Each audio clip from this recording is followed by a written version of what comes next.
Nice to have you back. Thank you. She's been to LA, don't you? Yeah. Oh. I was saying before, though, it's funny when we go, Denise is back from LA, because there is a showbiz ring to LA. Yes. Whereas, I don't think you'd go, and Denise is back from Lanzarote. It just wouldn't have the same ring. Something about LA. Yeah. Although the weather wasn't great, was it? Oh, my God. I was there for 18 days, and 9 of them was cloud, like Newcastle or Manchester cloud, every single day, and cold. And back here, you were all basking in the biggest heat wave ever known to man. Served Honestly, you right. Look at the cloud there. It was like that, unbroken. But then you I saw was the fuming. family. You saw the I family did. and friends. I did see the family. It was lovely. We go quite a lot there, but Matty, my eldest, lives there now. And so Gabby, his fiancé, her mum and dad, Chayo and Gary, were throwing an engagement party for them. So it wasn't Matty and Gabby's... They didn't do the invites. It was for, you know, all of their friends and the Mexican side of the family to meet Matty, and it was lovely. So the second half of when the sun came out and was absolutely gorgeous. But the first half, sadly, was blighted by a return of my unwelcome visitor, as I refer to it. So after 5 years clear of that illness, of not having any symptoms, I had a breakdown before Christmas, which I, talked about you quite had to pull out of your panto. I had to pull out of a pantomime, only the second time I've ever had to do that in my career. And then I was well, and off I went to LA, excited, and 2 days in, went to a market to meet a friend, and was paying for a little trinket, and suddenly I got the panic and the tingling in my palms and the metallic taste in my mouth, and within a minute, the depression was on me, and that's how mine comes on. I mean, it's always astounded me how quickly that comes over you. You talked about the time when you were driving with your nieces and your sister, all were excited to go on holiday, wherever you were going, and suddenly it comes. And it's always the pins and needles. The pins and needles in my hand and the metallic taste in my mouth. And so does it start off like almost like a panic attack? Well, it doesn't always start with anxiety, but I can always feel a tingling, and I get like as if I've put a coin in my mouth. I get that taste, and then there's a foreboding, and it comes on like a whoosh. And I've explained this for 36 years, so anybody that remotely knows my story knows that it started with postnatal depression when I had Matty, and unfortunately opened up a tendency to this illness. And over the years, I've described it to psychologists, psychiatrists, doctors, and I explain it like a whoosh that can go over me. And at one point, they thought I maybe had temporal lobe epilepsy. And in a way, I was hoping I did, because when you've been poorly and you're not 100% well, you kind of think, oh, my God, please let it be that, because then you can give me a pill for that and then I'll be better. And it wasn't that. Anyway, because I know we haven't got much time, I met, through a friend, a neurologist in Los Angeles, and I'd never talked to a neurologist before.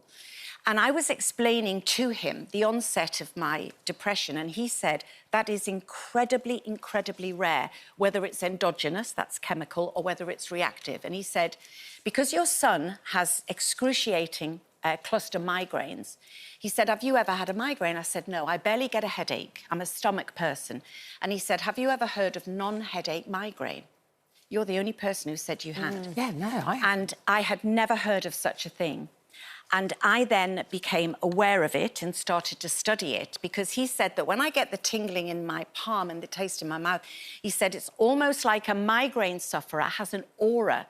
So before a migraine, it's preceded by an aura, which can be a physical aura or a psychological aura. People say they see light. They see light, or some people get a sense of foreboding, or I know I'm getting ill if I start to panic about little bits of clutter. I'm an untidy person, so it normally doesn't worry me, but I'll get very anxious, and Lincoln will often know that I'm going down. Anyway, I've started to look into this and thought, in 36 years, nobody has said to me, have a look at the symptoms of non-headache migraine and cortical spreading depression, which comes on in a wave which is linked to migraine.